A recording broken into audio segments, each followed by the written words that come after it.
Sarkozy, Mesdames et Messieurs les ministres, Madame le maire de Paris, Mesdames, Messieurs les parlementaires, Madame la Présidente du Conseil régional, Monsieur le Président du CRIF, Monsieur le Président du Consistoire, Monsieur le Grand Rabbin de France, Mesdames, Messieurs. Ces bougies que nous venons d'allumer, cette Marseillaise que nous venons de chanter, au fond, disent tout. La flamme du judaïsme et l'âme de la République. Côte à côte, fraternelles, comme elles le sont depuis près de 2 siècles. Ce soir, côte à côte, tous réunis, tous, nous nous souvenons. Et nous nous souvenons de ce 9 janvier. Il y a un an, vous l'avez rappelé, au lendemain de l'horreur, nous étions ici, j'étais ici, parmi vous, d'abord dans la compassion et le recueillement, portant le deuil de Yoav Attab, Philippe Braham, Johan Cohen et François-Michel Sada. Comme ce soir, la foule était immense et je me souviens de l'effroi, de l'angoisse et de la peur. Comment pouvait-il en être autrement? Car, à quelques mètres d'ici, une fois de plus, on venait de tuer des Juifs parce qu'ils étaient Juifs. On venait de les exécuter alors qu'ils faisaient leurs courses avant de célébrer en famille le Shabbat. On venait de briser 4 destins s'ajoutant aux 13 victimes de Charlie Hebdo, de Montrouge, des 2 jours précédents. La nation comprenait aussi que l'on venait au fond de tuer une part d'elle-même.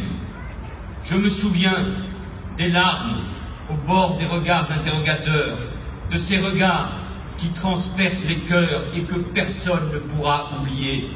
Je me souviens de cette colère, de votre colère, et aussi de ce désarroi immense.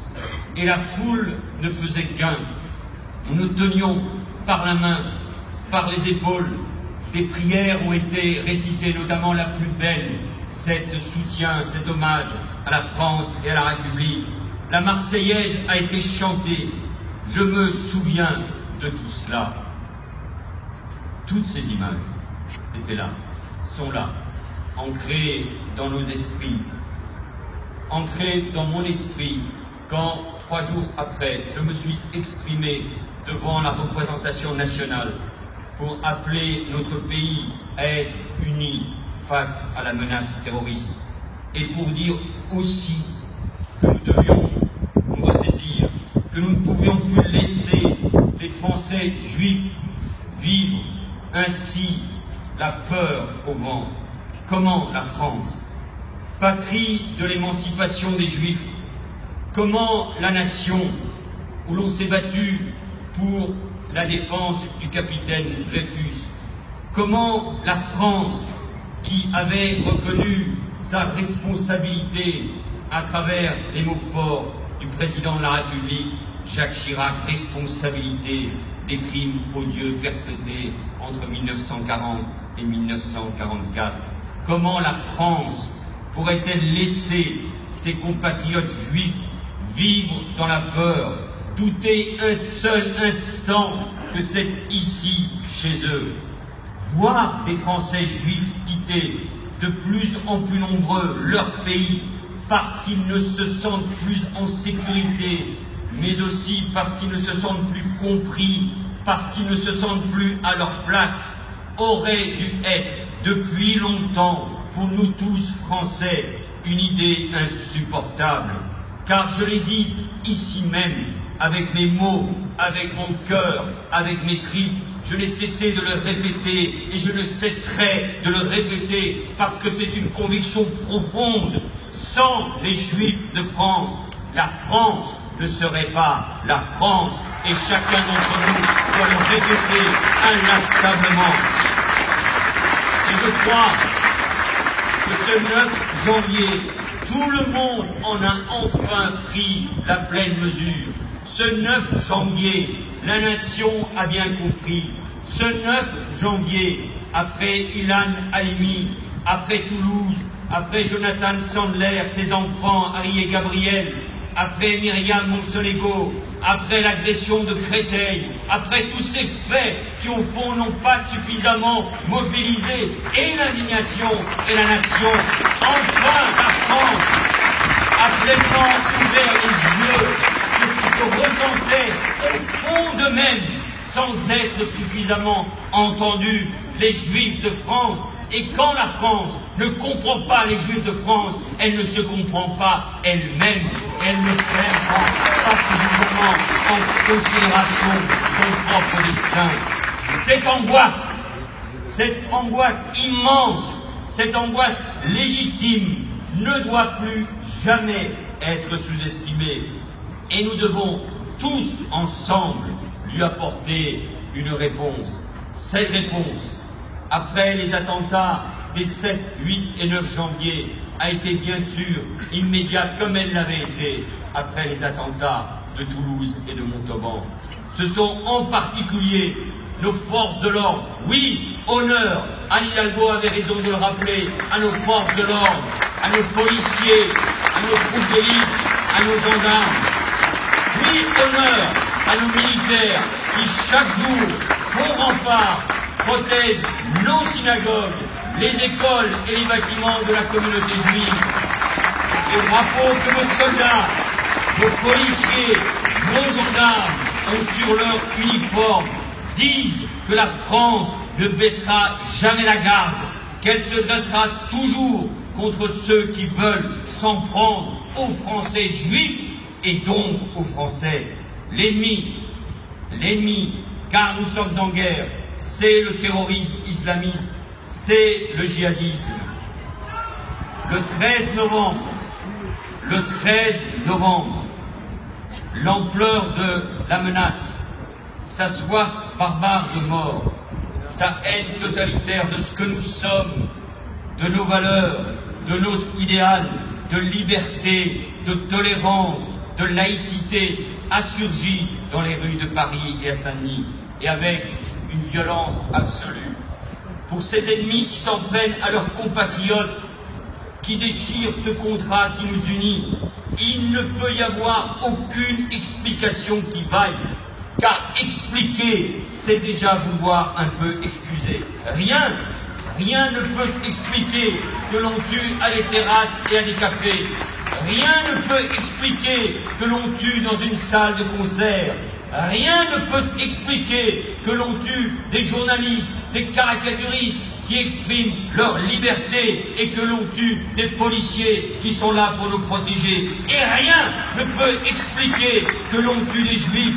Rien ne pourra jamais expliquer. Nous avons subi un acte de guerre et c'est une véritable guerre qui nous a été déclarée et nous devons l'affronter et la gagner. Ce soir, un an après, notre douleur, votre douleur est tout aussi intense.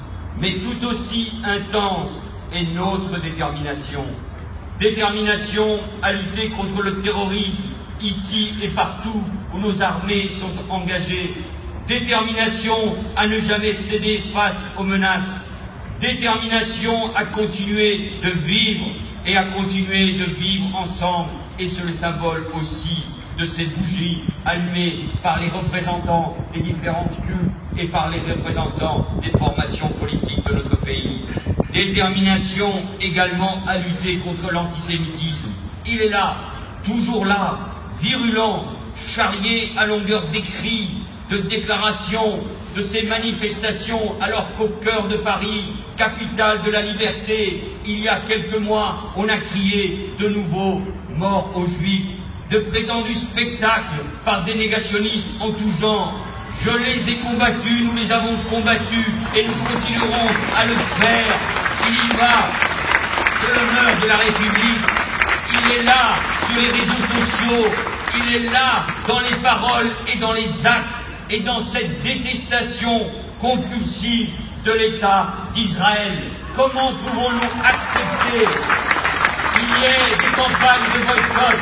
Comment pouvons-nous accepter que face à l'Opéra de Paris, il y ait des manifestations qui interdisent d'aller à Israël? Comment pouvons-nous accepter que dans le pays de la liberté, dans ce pays des valeurs universelles, on cherche à nier la culture qui est là précisément pour rapprocher les peuples et pour la paix? Non, cela est inacceptable. L'antisémitisme, qu'il vienne de l'extrême droite ou de l'extrême gauche, qu'il vienne du Front des Ânes, aujourd'hui d'une partie de la jeunesse de nos quartiers, doit être combattu avec la même détermination, parce qu'il en va de la République et parce qu'il en va de nos valeurs. Un an après, cet hypercachère de la porte de Vincennes est devenu un symbole, le symbole aussi du courage, car il faut des symboles, celui de Lassana Bathily, venu en aide à des femmes et des hommes menacés de mort. Oui, cher Lassana Bathily, alors que parfois il y a des débats dans notre société, moi je suis fier que vous soyez devenus français, naturalisés français. C'est ça la France d'aujourd'hui et de demain. Courage aussi des otages. Et je veux leur dire à ces otages qui ont passé des moments d'horreur ici, dans cette hypercachère, je veux leur dire leur courage, qu'ils en soient persuadés. Par leur courage, ils ont aussi sauvé des vies. Le symbole d'un pays qui ne se perd pas dans la haine de l'autre, mais qui trouve en lui la force d'être ce peuple fier de ce qu'il est, qui dit non au racisme, non à l'antisémitisme, non au rejet et repli. Être français, ce n'est pas renoncer à ses origines, ce n'est pas renoncer à son identité, c'est les verser au pot commun. C'est une citoyenneté qui n'est pas petite, qui n'est pas réduite à l'origine de chacun, du sang, du sol ou par naturalisation, mais qui est grande, ouverte, fondée sur la volonté de construire l'avenir ensemble.